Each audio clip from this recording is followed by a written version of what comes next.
Om Namo Bhagavate Vasudevaya.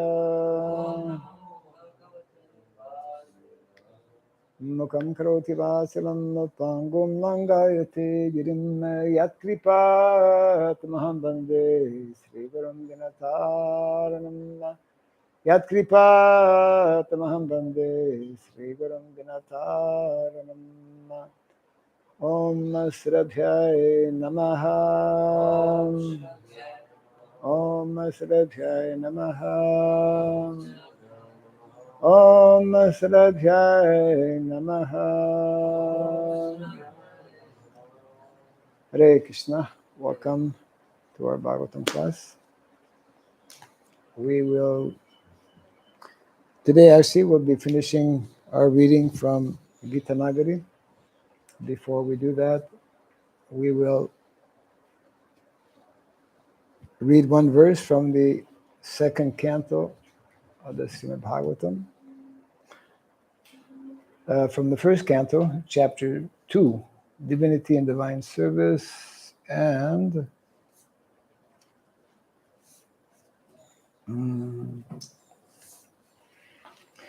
very well-known verse this morning.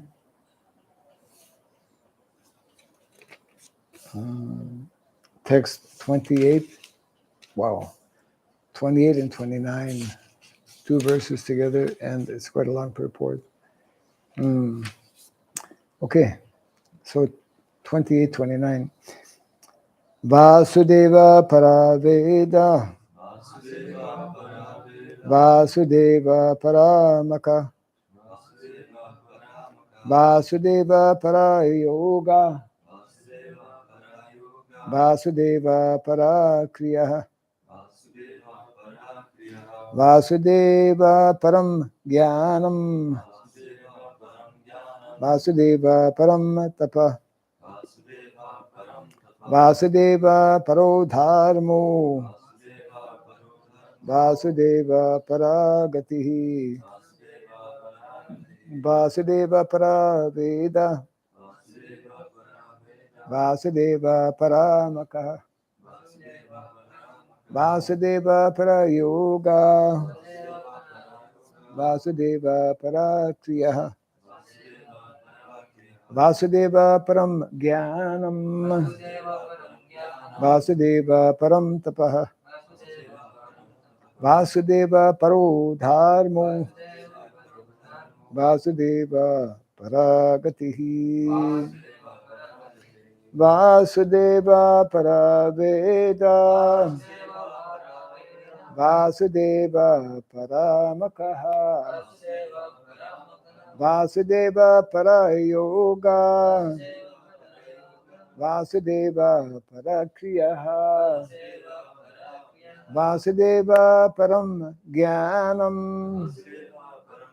Vasudeva Param Tapaha Vasudeva Paro Dharmo Vasudeva Paragatihi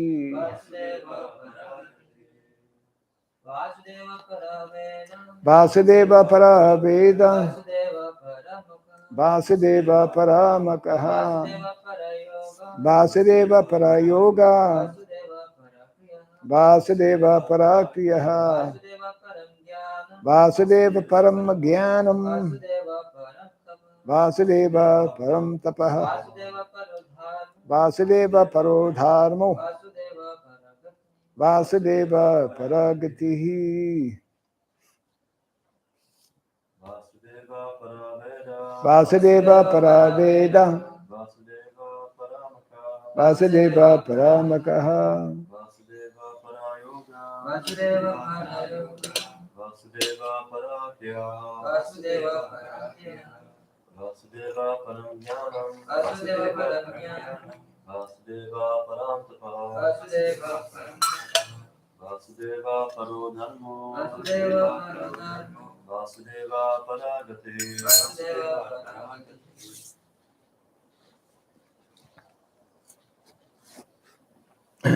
Okay, Vasudeva, the personality of Godhead. Paraha, the ultimate goal. Veda, revealed scriptures. Vasudeva, the personality of Godhead.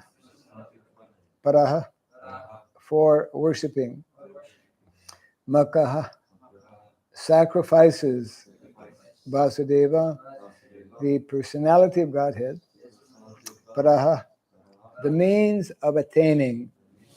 Yoga, mystic paraphernalia. Vasudeva, the personality of Godhead. Paraha, under his control. Kriya, fruitive activities. Vasudeva, the personality of Godhead. Param, the supreme. Jnanam, knowledge. Vasudeva, the personality of Godhead. Param, best. Tapaha, austerity. Vasudeva, the personality of Godhead. Para, superior quality. Dharma, religion. Vasudeva, the personality of Godhead. Paraha, ultimate. Gatihi, goal of life. Translation and purport by His Divine Grace, A.C. Bhaktivedanta Swami Srila Prabhupad ki. In the revealed scriptures, the ultimate object of knowledge is Sri Krishna, the personality of Godhead. The purpose of performing a sacrifice is to please Him. Yoga is for realizing Him. All fruitive activities are ultimately rewarded by Him only. He is supreme knowledge, and all severe austerities are performed to know Him. Religion, dharma, is rendering loving service unto Him. He is the supreme goal of life. Kindly repeat after me. In the revealed scriptures, the ultimate object of knowledge is Sri Krishna, the personality of Godhead. The purpose of performing sacrifice is to please Him. Yoga is for realizing Him. All fruitive activities are ultimately rewarded by Him only. He is supreme knowledge, and all severe austerities are performed to know Him. Religion, dharma, is rendering loving service unto Him. He is the supreme goal of life. Purport. That Sri Krishna, the personality of Godhead, is the only object of worship is confirmed in these two shlokas. In the Vedas, in the Vedic literature, there is the same objective, establishing one's relationship and ultimately reviving our lost loving service unto Him. That is the sum and substance of the Vedas. In the Bhagavad Gita, the same theory is confirmed by the Lord in His own words. The ultimate purpose of the Vedas is to know Him only. All the revealed scriptures are prepared by the Lord through His incarnation in the body of Srila Vyasadeva, just to remind the fallen souls conditioned by material nature mm, of Sri Krishna, the personality of Godhead. No demigod can award freedom from material bondage. And that is the verdict of all the Vedic literatures. Impersonalists who have no information about the personality of Godhead minimize the omnipotency of the Supreme Lord and put him on equal footing with all other living beings. And for this act, such impersonalists get freedom from material bondage only with great difficulty. They can surrender unto him only after many, many births in the culture of transcendental knowledge. One may argue that the Vedic activities are based on sacrificial ceremonies. That is true. But all such sacrifices are also meant for realizing the truth about Vasudeva. Another name of Vasudeva is Yajna, sacrifice. And in the Bhagavad Gita, it is clearly stated that all sacrifices and all activities are to be conducted for the satisfaction of Yajna, or Vishnu, the personality of Godhead. This is the case also with the yoga systems. Yoga means to get into touch with the Supreme Lord. The process, however, includes several bodily features such as asana, dhyana, pranayama, and meditation, and all of them are meant for concentrating upon the localized aspect of Vasudeva, represented as Paramatma. Paramatma realization is but partial realization of Vasudeva. And if one is successful in that attempt, one realizes Vasudeva in full. But by ill luck, most yogis are stranded by the powers of mysticism achieved through the bodily processes. Ill-fated yogis are given a chance in the next birth by being placed in the families of good, learned brahmanas or in the families of rich merchants in order to execute the unfinished task of Vasudeva realization. If such fortunate brahmanas and sons of rich men properly utilize the chance, they can easily realize Vasudeva by good association with saintly persons. Unfortunately, such preferred persons are captivated again by material wealth and honor, and thus they practically forget the aim of life. This is also so for the culture of knowledge. According to Bhagavad Gita, there are 18 items in culturing knowledge.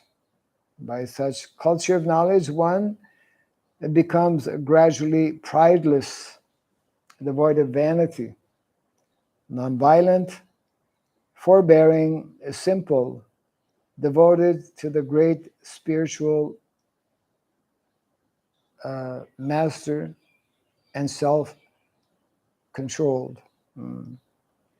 By culture of knowledge, one becomes unattached to earth and home and becomes conscious of the miseries due to death, birth, old age, and disease.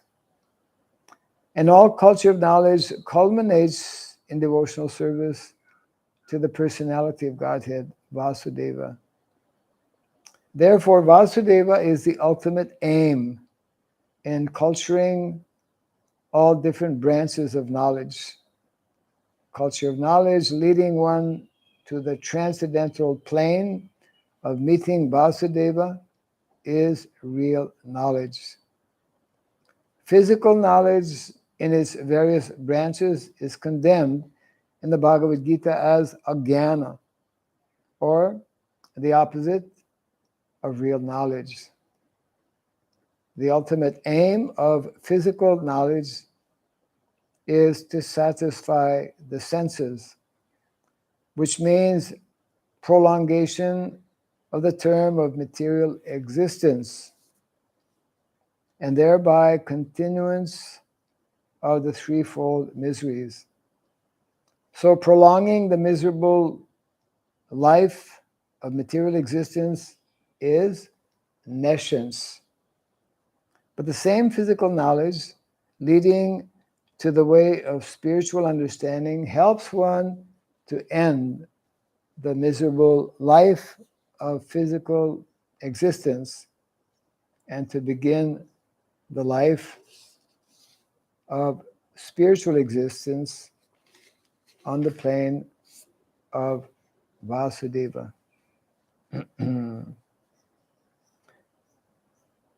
The same applies to all kinds of austerities.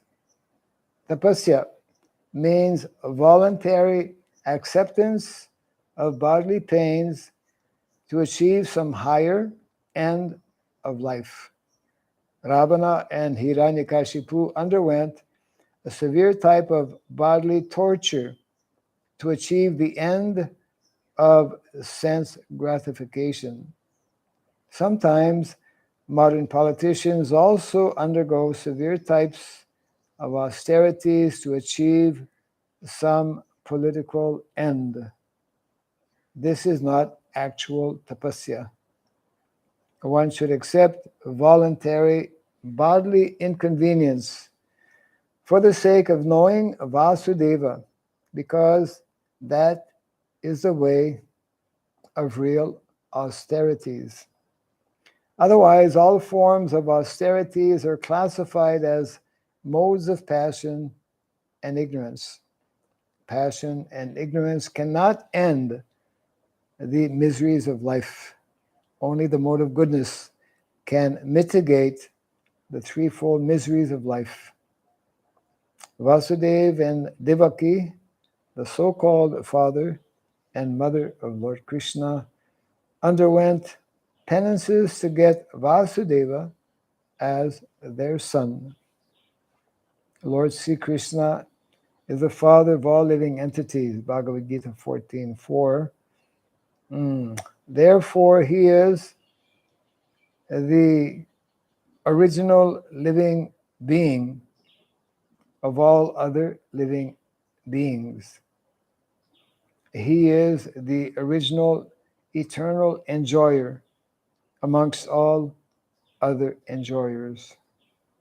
And therefore, no one can be his begetting father, as the ignorant may think.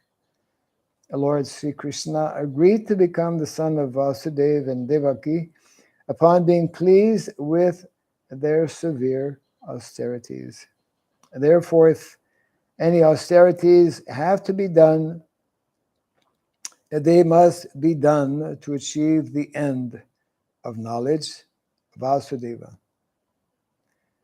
Vasudeva is the original personality of Godhead, Lord Sri Krishna.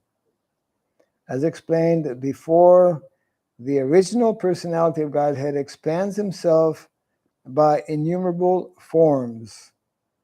Such expansion of forms is made possible by his various energies. His energies are also multifarious, and his internal energies are superior and external energies inferior in quality. And they are explained in the Bhagavad Gita 7:4-6 as the para in the apara prakritis. So his expansions of various forms which take place via the internal energies are superior forms, whereas the expansions which take place via external energies are inferior forms. The living entities are also his expansions. The living entities who are expanded by his internal potency are eternally liberated persons, whereas those who are expanded in terms of the material energies are eternally conditioned souls. Therefore, all culture of knowledge, austerities, sacrifice, and activities should be aimed at changing the quality of the influence that is acting upon us. For the present, we are all being controlled by the external energy of the Lord, and just to change the quality of the influence, we must endeavor to cultivate spiritual energy. In the Bhagavad Gita, it is said that those who are Mahatmas, or those whose minds have been so broadened as to be engaged in the service of Lord Krishna, are under the influence of the internal potency. And the effect is that such broad-minded living beings are constantly engaged in the service of the Lord without deviation. That should be the aim of life, and that is the verdict of all the Vedic literatures. No one should bother himself with fruitive activities or dry speculation about transcendental knowledge. Everyone should at once engage himself in the transcendental loving service of the Lord. Nor should one worship different demigods who work as different hands of the Lord for creation, maintenance, or destruction of the material world. And there are innumerable powerful demigods who look over the external management of the material world. They are all different assisting hands of Lord Vasudeva. Even Lord Shiva and Lord Brahma are included in the list of demigods. But Lord Vishnu or Vasudeva is always transcendentally situated. Even though he accepts the quality of goodness in the material world, he is still transcendental to all the material modes. The following example will clear that matter more explicitly. In the prison house, there are the prisoners and the managers of the prison house. Both the managers and the prisoners are bound by the laws of the king. But even though the king sometimes comes in the prison, he is not bound by the laws of the prison house. The king is therefore always transcendental to the laws of the prison house. As the Lord is always transcendental to the laws of the material world. Quite long purport.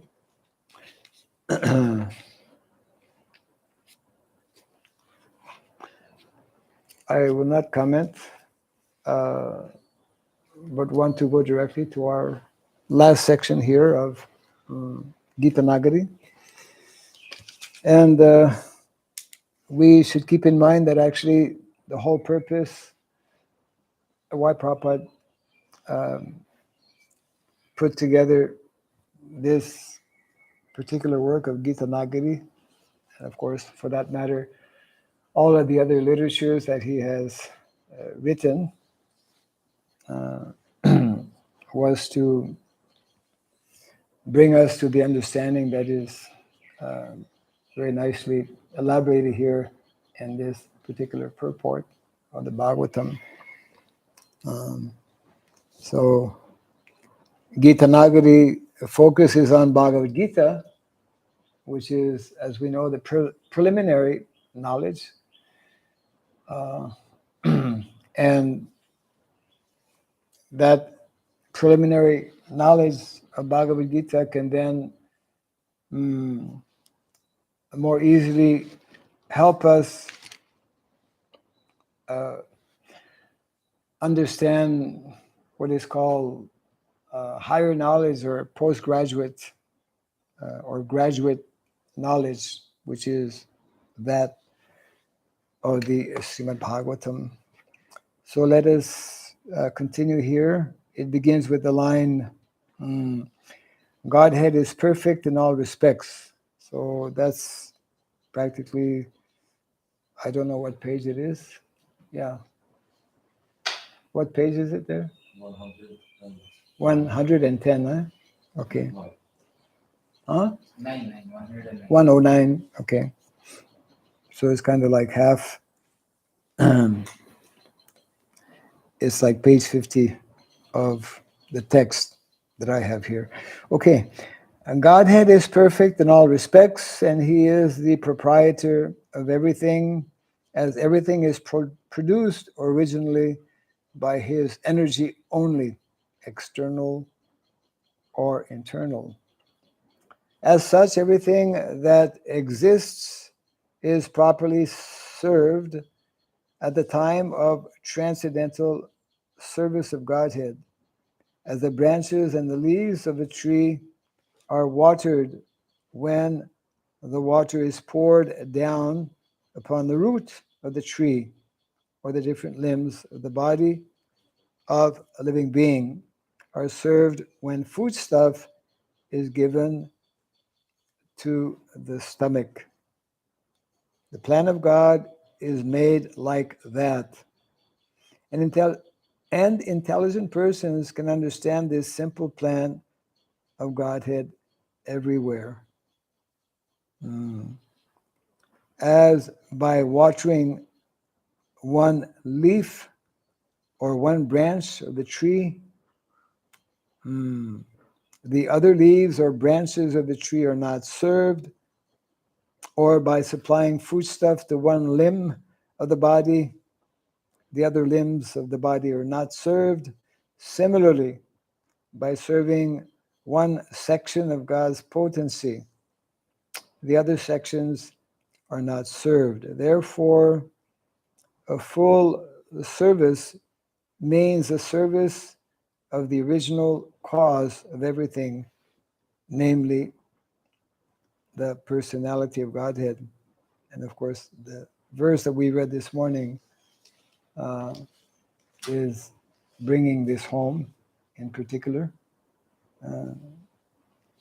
This is the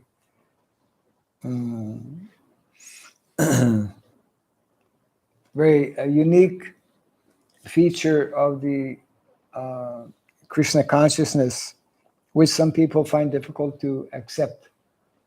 That there is a particular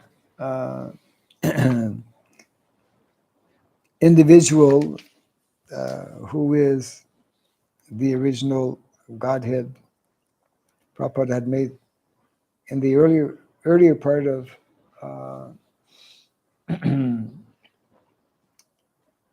of the Gita Nagari, he had made this nice point about how the perfection of life is to understand three things. Understand that we are all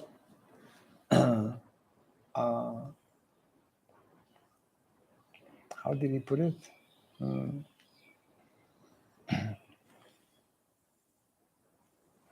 The fatherhood of Godhead, isn't it? What are the other two? The motherhood of nature, the fatherhood of Godhead, and the childhood of living entities. Yeah. Although I had read before Gita Nagari, but somehow I missed this point. But that very nicely sums up the whole philosophy of Krishna consciousness, to come to that point of recognizing. I think most religions, they accept, like in Christianity, the concept of fatherhood is there.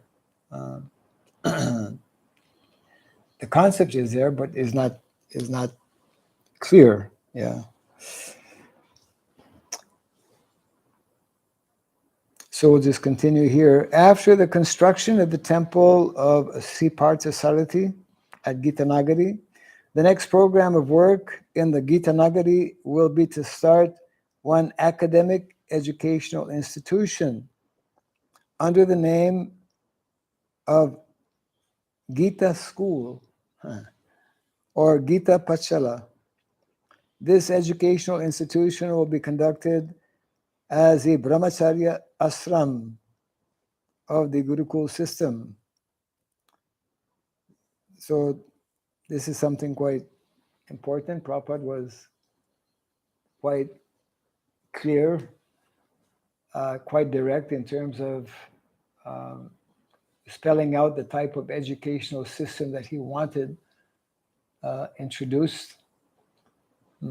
If we understand, if we accept that the Vedic literatures are perfect and complete, then naturally we will want to mold our educational institution around the knowledge which is given in the Shastra, isn't it? And therefore, the ideal curriculum that we should be developing, ideal curriculum means it will be perfect curriculum because it is coming from the perfect source of the Vedic literatures.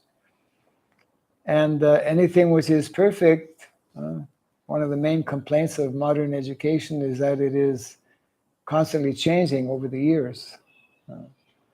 The textbooks are changing every year practically. And it's very expensive because parents have to buy new books all the time. And you have to learn new theories, etc. So this is like this is a very interesting and very important feature of Vedic education. Is that once you learn, it's a little bit like learning mantras or formulas. Once you learn a formula, your formula works all the time and doesn't have to change, isn't it?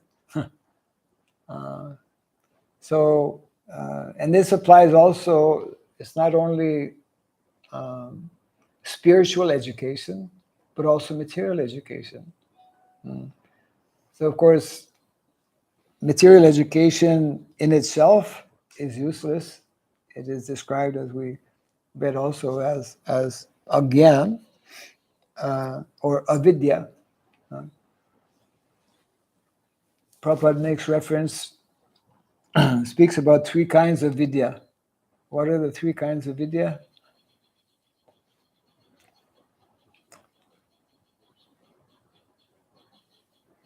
One is called Paravidya, isn't it? The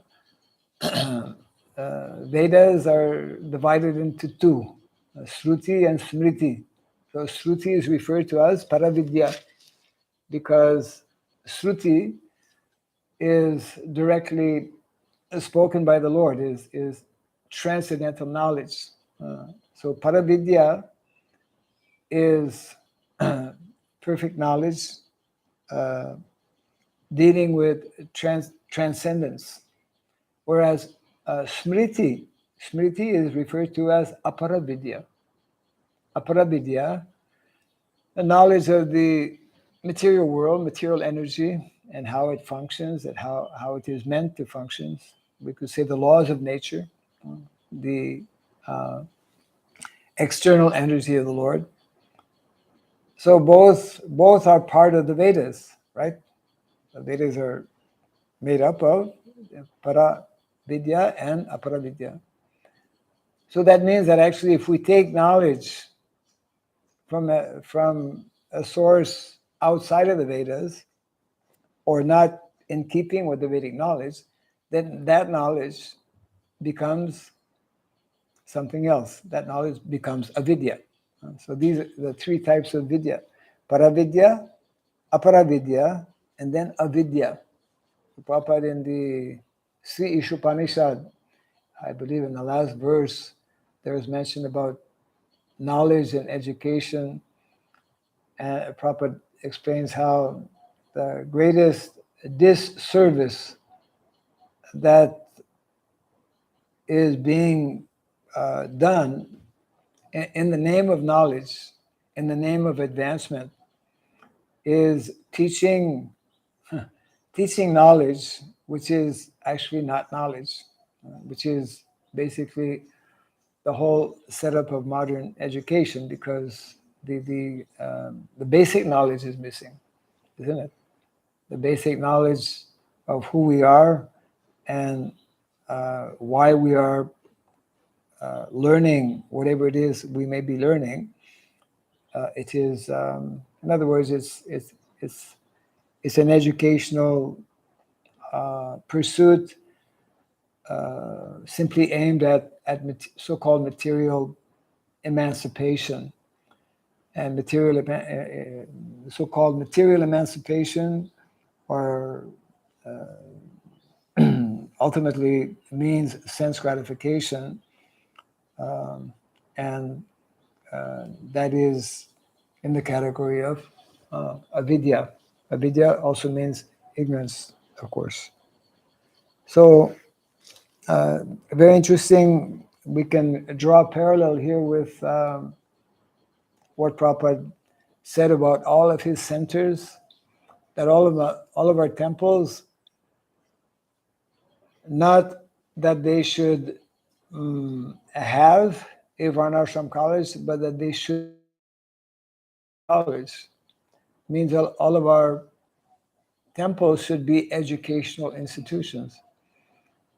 And Prabhupada would often remind that our Krishna consciousness movement is not simply a spiritual organization. We are an educational institution. We are a cultural institution. And that education means Vedic education. And that culture means Vedic culture. Prabhupada would also say we are also a social movement. We are meant to bring about social changes. And what is that social change? The Varnashram.